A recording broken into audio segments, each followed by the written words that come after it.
Good evening, afternoon, daytime. I don't know what time it is today. It's 2 o'clock, 2:20. So good day to everybody, and welcome to What's Real in Real Estate. I'm Ellie Morris with Signature Real Estate Group, and today I'm thrilled to have my good buddy Art Goldberg here with us. Art, it's your second time with us, isn't it? It is, yes. Okay, good. Well, Art, sit back, enjoy your coffee. I'm going to go over a few things with the folks. I always like to go over the numbers with you. I'm going to shorten that part. The numbers stink.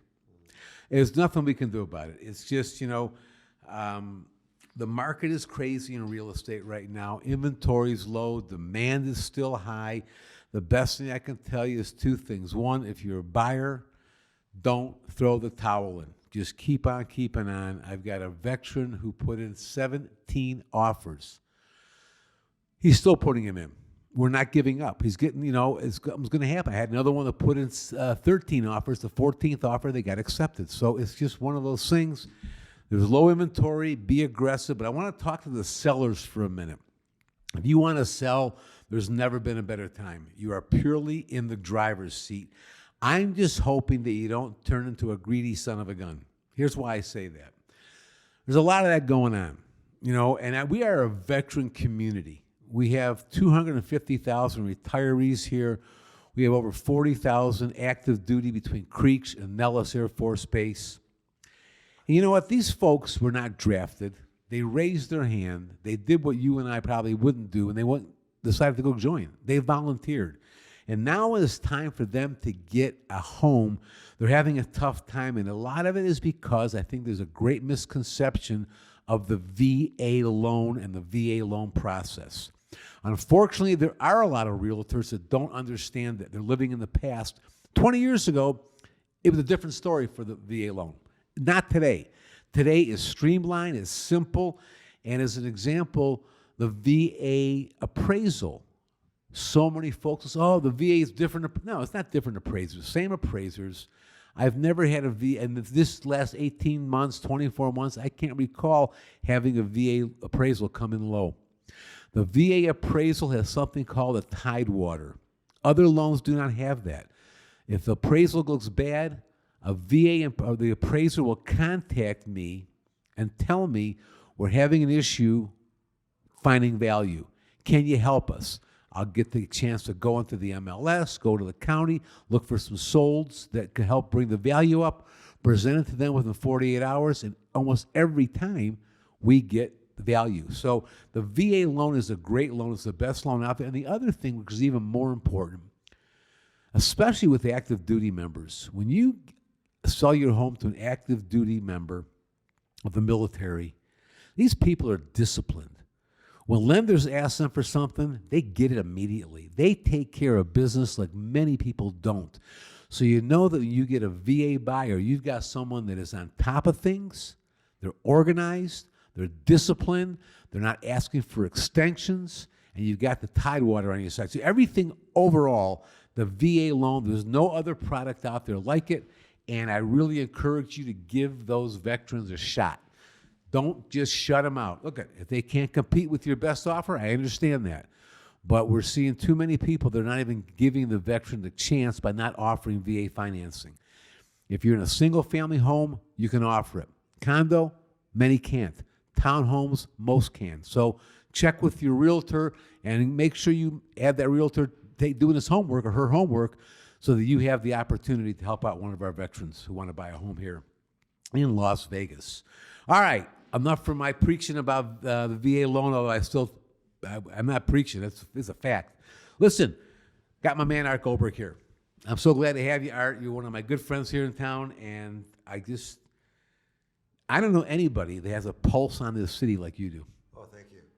I was going to say, I hope this show is showing on Sunday because the man was on the pulpit right there. Oh, yeah. Well, it does frustrate me because these guys and gals do volunteer. And sometimes I just feel that there's a lot of I hate to say it, I'm not a kid, but there are a lot of older realtors, meaning older and time in the business. Mm-hmm. And if they're not staying active, they're still thinking 20 years ago when the VA loan was a more expensive loan for the seller. Oh, okay, I gotcha. Today, and for the last maybe 10, 15 years, all it costs the seller is about a $350 escrow fee and a $65 pest inspection. That's it. Piece of cake? That's it. Used to be a lot more. It's all gone. It's been revamped, fortunately. But anyways, Art is a business executive. They call him. I always get that Business wrong. development. Business development executive with the Vegas Chamber of Commerce. And I got to tell you, folks, we're going to talk about the chamber today. And I'm not just doing it to pump up Art because he's here. I love the chamber. It's done fantastic things for me and my business. And I think if you're in business in Las Vegas, the Las Vegas market, and you're not a member of the, I believe, fifth largest chamber in the country? I know we're always in the top 5. Yeah. One of the largest chambers in the country. You're missing the boat. You're missing the boat in the big time. So welcome, Art. And Thank you. Just glad to have you, man. Really All right, am. so it's my turn on the Talk about the soapbox. chamber a little bit. Yeah.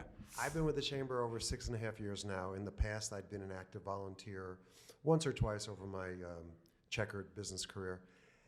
And really, the bottom line is there's no better way to meet business people than being part of a chamber of commerce. And sometimes we have people join just to meet people outside of their industry. I can think of several attorneys who have joined the chamber just so they can meet people outside of the courtroom or the mediation room.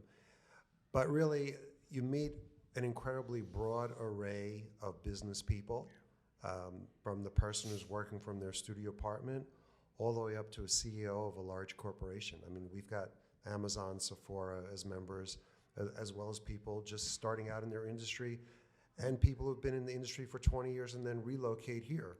So it really runs the gamut, and it's usually a lot of fun being out there networking. And I see people making connections all the time. Some of them seem really off the wall, like I would never expect that to work out or something like that to happen, and it does. And 2-3 years later, they're still doing business with the same companies because they met them through the chamber. And then I've got, of course, there's a percentage of companies that join and think they get the plaque from the chamber, they get on our website, that's all well and good, and they just never come to anything. And then, 10, 12 months goes by, and it's time to renew the membership. And I call them or email them or text them, whatever it might be, and they say, well, I just didn't get a whole lot out of the chamber. And I said, yeah, I understand that. I remember emailing you, calling you, asking you to come to things. You registered, you didn't show up, and then, yeah, the time flies when you're busy, and I know we're all busy now. So I tell people it's like the local library, like your education, like the gym membership. You'll get out of it what you put into it, and that seems to be the case. I mean, Ellie comes to all our events. He's a former ambassador. He's a prospector. He's on the Military Affairs Committee. What haven't you done? You come to a lot of the ribbon cuttings? I do, and I'm telling you, not only do I get a lot out of it for my business, I've made some legitimate friends through the chamber. Absolutely. Because what I've found is it's like any other aspect in life. You get quality people in a room full of quality people. Right. Who else do you want to hang out with? Exactly. And as opposed to free networking events, which we have a great deal of here in Las Vegas, everybody at the chamber has skin in the game. It doesn't cost an arm and a leg, but everybody had paid to be a member. Yeah. So I think in the back of their mind is, hey, I'm here, I paid to be here, I want to get my money's worth out of it, and that could be giving someone a connection, and of course receiving a good connection. So when I go to our events, I'm constantly buzzing around the room. Like the other night, I introduced to someone who's done the pivot, gone out on her own, and I said, hey, there's 3 people over there I want you to meet because X, Y, and Z. And I introduced them graciously, and I said, you know what? And this was the truth. We were coming down to like the last 45 minutes of our mixer, and I really wanted to see if a couple people had checked in, because in today's day and age, you invite people to events, maybe you see their picture on LinkedIn. It's not like the old days where you would just go to everyone's office and do the presentation there. And I wanted to see if they were there, and I left them alone. And 10, 20 minutes later, the 4 of them were still engaged in what looked like a very, very much fun conversation. So I don't, and as often as you see me as a mixer, how many minutes do I spend with you in 2 hours? 2 minutes? Exactly. Say hello, Yeah. do a selfie, catch up, and I say, oh, there's somebody I've got to talk to. Because if I can't connect someone for their business or the other person's business, I look to connect people that I think have some commonality. So for instance, ex-military, ex-school teachers, ex-Californians, ex-New Yorkers, Chicagoans. So if I know somebody was a school teacher, regardless of what they do, and I see someone across the room who's also came out of education, or maybe they're still in education, I say, hey, there's someone you might get along with, let's go introduce you. And then I introduce them and I move on. So my significant other, my gal, Kay, won't come to networking events with me because every time she blinks, I'm off running around doing something else. That's funny. Carol the same way. Yeah.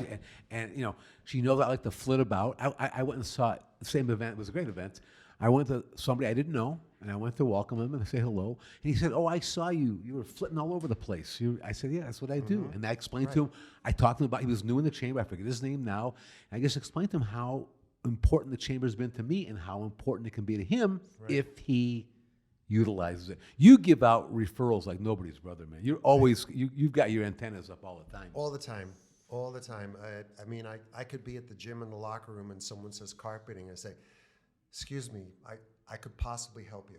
I mean, it doesn't happen all the time, but It's it can fantastic, man. It really is. It is Yeah. fantastic. Now, I think, and tell me if I'm wrong, that it's it seems to be more important to be a member of the Vegas Chamber than like when I was in Detroit. When I first got in business, I joined the Detroit Chamber of Commerce, and they did nothing. And part of it, I get it now, that's an established 300-year-old city. Here we are in Las Vegas, Nevada, established in 1905, little over 100 years. I think it's more important because there's so many people that are moving here. I don't like to use the word transient. I really don't like that word at all. That says that someone's coming and going, coming and going. People are coming and staying, but nobody knows anybody. So here, the chamber gives a chance for you to really get involved in the community. Yeah, I think the terms you were looking for are growing, evolving, expanding. Thank you. Because it's the truth. I was talking to somebody today who's probably moving his corporate offices from wine country, California, to Las Vegas. I mean, he's been doing business here in the Valley for a number of years. He owns a place at Turnberry, and he's in town, a week or so a month. But within 6 months, he wants to be here 3 weeks out of the month. And I meet people from all over the United States. Sometimes they're looking at moving to Las Vegas. Sometimes they just moved to Las Vegas business-wise. Sometimes they've been here 6 months, 2 years. I've yet to hear someone say, I'm from city X or Y or Z, and our chamber did a lot more than you guys. You never hear that. No. You don't hear that, no. This is an active chamber. Yeah. I mean, we have events, it seems like every week. Yep. I mean, we do the ribbon cuttings. There's always a new business opening. We're very active politically, which a lot of people don't appreciate, but they should. Well, when you talk about politics, it's like in the real estate. I may lean left or I may lean right, but when I'm in the real estate business, and I vote for the member of the realtor party, people that help my business. I don't care what party they really affiliate. And same with the chamber. Mm-hmm. They're focusing on what can help Las Vegas business owners. Yeah. I mean, I met with a young man, I'll call him young, yesterday. Everyone's young to us, Art. I know. And actually, we were catching up, and his dad is exactly my age, 33. And he said, he alluded to the possibility that being near the stadium, eminent domain could evict him from his 50,000 square foot business that employs 20, 30 people. So I talked to the head of our government affairs department this morning, who grew up here, UNLV graduate, extremely active in politics here. And he said, I haven't heard anything like that. So I emailed him back and I said, we haven't heard of anything like that. If you have something that you've received in writing, please get back to me. Haven't heard from him yet. So I think that was just barbershop talk. So you know how rumors start. But it didn't make a whole lot of sense. And we have the pulse on what's going on in the city, and in this particular case, the county. In fact, coming up this Wednesday, we're doing what we call cocktails and conversations with Clark County Commissioner, Michael Naft, whose area encompasses the stadium, because he inherited that from Steve Sisolak when Sisolak left the Clark County Commission to become our governor. So But if it happens or if anything gets proposed, we'll know about it. Immediately. And we have so many events where the public gets a chance to meet with our political leaders, like Eggs and Issues. Right. Who's coming up? That's Susie Lee? No, that was in the fall. Okay. Well, listen, I'm not that It's member. okay. I know we have one coming up. Tuesday, the Tuesday, yeah. 22nd, is breakfast with Oh. Senator Catherine Cortez Right. Mastiff Yeah. at the Sahara Hotel. Yeah. Yeah. So we bring these political leaders to the public so they can ask questions, hear what's going on. And the chamber does an unbelievable amount of Right. that type of and work. then it's open for Q&A Yeah. for about 10 minutes. Yeah. So anybody who's attending can ask a question of one of their two senators, which you don't get to do all the time. No. No. No, you don't. You really don't. Let's talk about some of the big events that are coming. We had a big one that just completed. Our biggest event of the year was at the stadium. Right. Preview. Right. Talk about that for a bit. Whew, that was a lot of work. And I'm not on the events team, but moving Preview Las Vegas, which is economic forecasting and a business expo, out of the Thomas and Mack, and we did 1 year at the Wynn, which went really well. We were going to go back, and then, of course, we all say COVID hit, and we just did something virtual. So for this year, we wanted to do something special, so we contracted with the stadium, Allegiant Stadium. Allegiant Stadium, Yep. yeah, the stadium, and it was a lot of work. I mean, just finalizing all the details, answering 1,000,004 questions. I mean, we had it on Tuesday the 18th, so Monday was the MLK holiday, but nonetheless, I spent all afternoon answering questions about parking, how do I get my tickets, even though they were all electronic tickets, because that's the first time we did electronic tickets for the event, entirely paperless. And then, of course, what are we going to be standing on? Are we going to be on grass or AstroTurf? I want to talk about that for a minute. That was Go ahead. really cool. Yeah. We were on the UNLV field, UNLV grass. And if you're any kind of a sports fan and watch a football game, you see when these athletes slide or get tackled on this artificial turf, all this black stuff pops up, which looks like dirt. It's not. So I'm walking on the field thinking it's really cool. And I've been to the stadium before, but this is a chance to look at it from the ground up. And all of a sudden, I'm feeling all this stuff in my shoes. So I dump it out. It kept coming. And when I walked up the stairs to leave, the whole stairs was Yeah. full of that. What is that stuff? Do you know what it is, Beta? Turf beads. Turf beads? Turf what it's beads, called? okay. Yeah, I think it was a small price to pay.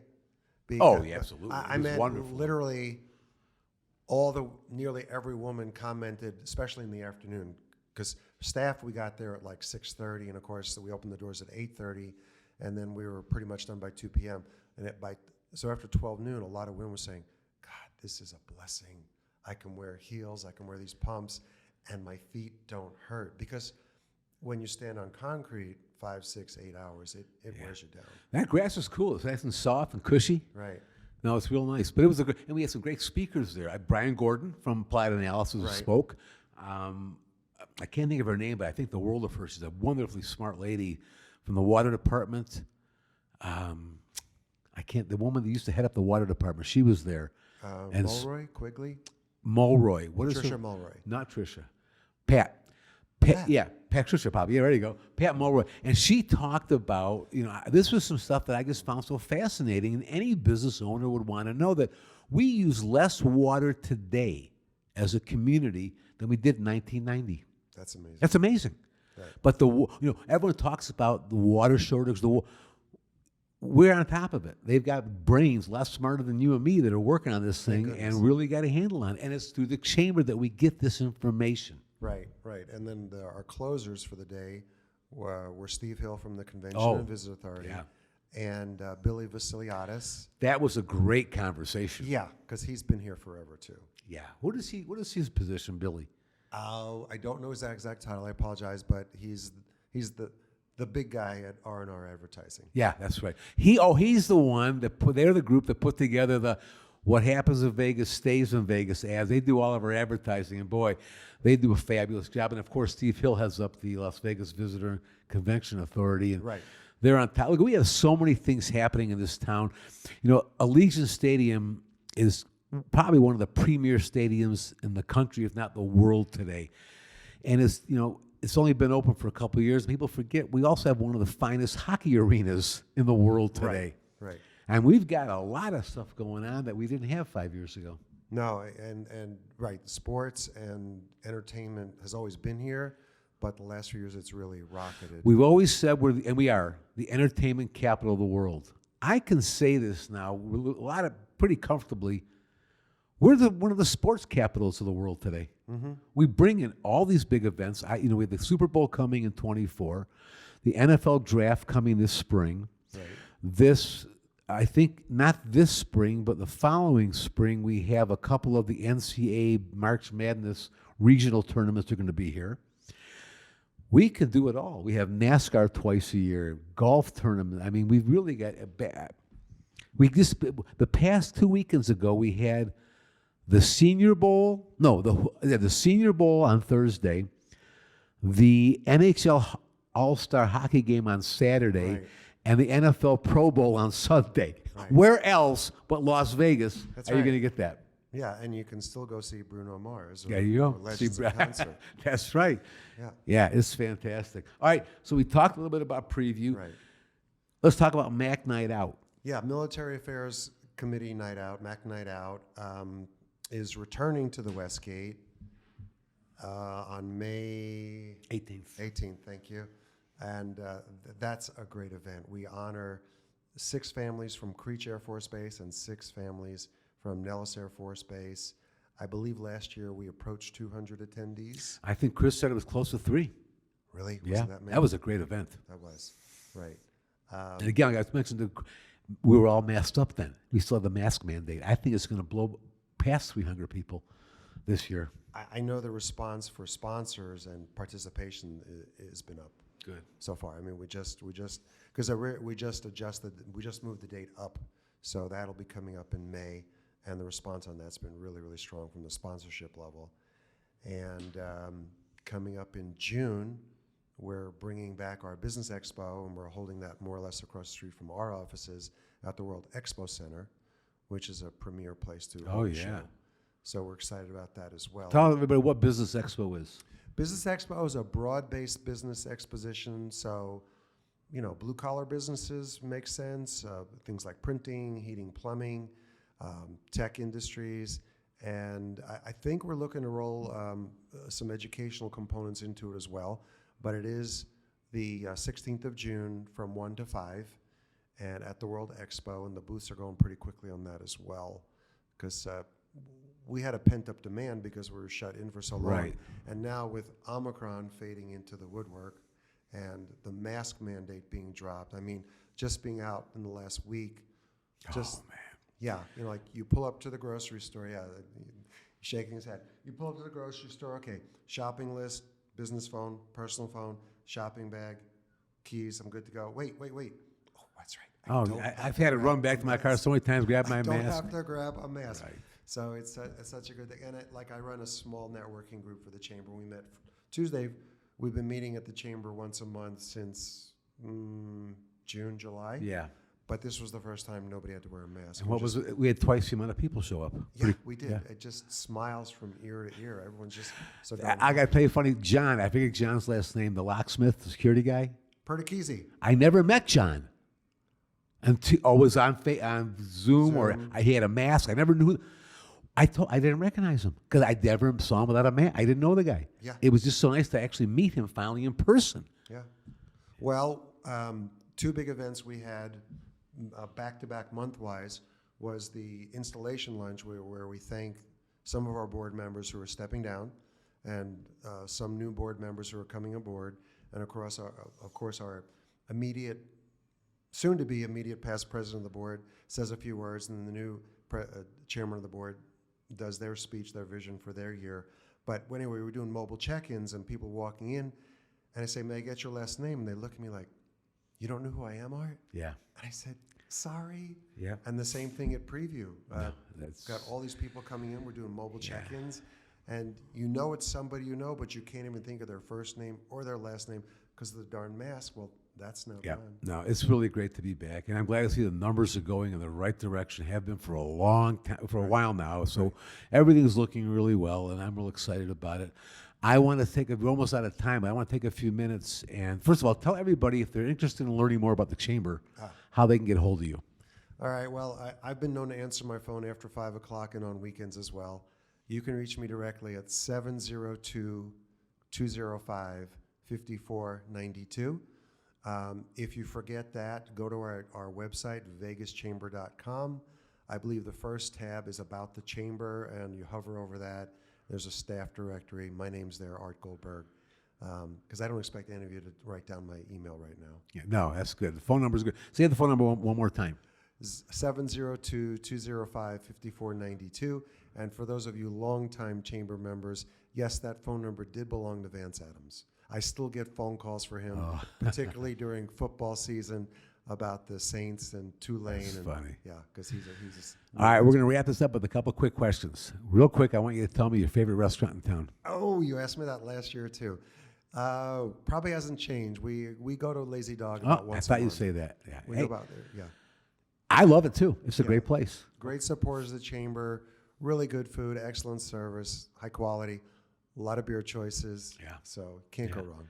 I love that hazy, Huckleberry Haze. That's my favorite. Yeah, that's a good one. All right, your favorite show in town, and you go to a lot of off the script shows. So, whatever you think is your favorite, number one go-to show.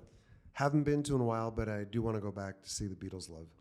That's funny. Chris said the same thing. Did he? That's my favorite show. How can you go wrong? No, you can't. It's a you go wrong? great show. I mean, what is it? All Things Must Pass. The George Harris, 50 years old now. Yeah.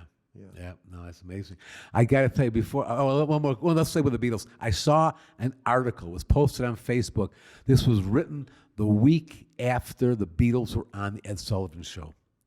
And this columnist was saying how Ed Sullivan should be ashamed of himself. CBS should yank his program for having these guys who look like Moe from the Three Stooges. They're talentless. There's no future. This guy was blasting them like they're never going to be around. And now we're still talking about them, Right. 50, 60 years later. Unbelievable. Sure. Unbelievable.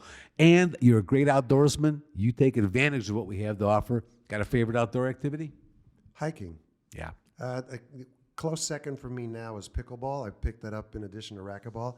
So pickleball's a great way to get some exercise, get some fresh air. And it's not that strenuous a game because most everybody's playing doubles. So you can play for 2 or 3 hours. There's a lot of pickleball activity in the city, isn't there? Yeah. In fact, there's a new complex being built here in the Southwest at the Bend. Oh. The Galaxy Theaters decided to back out. So they're replacing it with a pickleball / craft beer / restaurant lounge, and I think the courts are going to rent for $20 an hour. That's something great. like And you mentioned the Bend. I got to cut this off because we've been going forever. The Bend, it's the newest and latest shopping entertainment district, and I think that Stations is building a casino right across the street, aren't they? On Durango, somewhere in the general vicinity. that. Right. It's really close. In Yeah. fact, that's how I came up here on Durango, and there are now trailers on that land that belongs to No, it's exciting. Station Casino. So yeah, I'll be able to walk to that. Yeah, that's cool. It really is exciting. Well, listen, we're out of time. Oh, Thank you a bunch. I was just getting warmed up. I know you were, for coming in and sharing some great information with everybody out there. So we sure appreciate it. Beta, again, you're the best. Thank you so much. And have a great weekend, everybody. Art, take care. Be safe out there. And you all still be safe with everybody. Be nice. Be kind to everybody. It's still crazy out there. And patient. Yes. Take care, everybody. Bye-bye.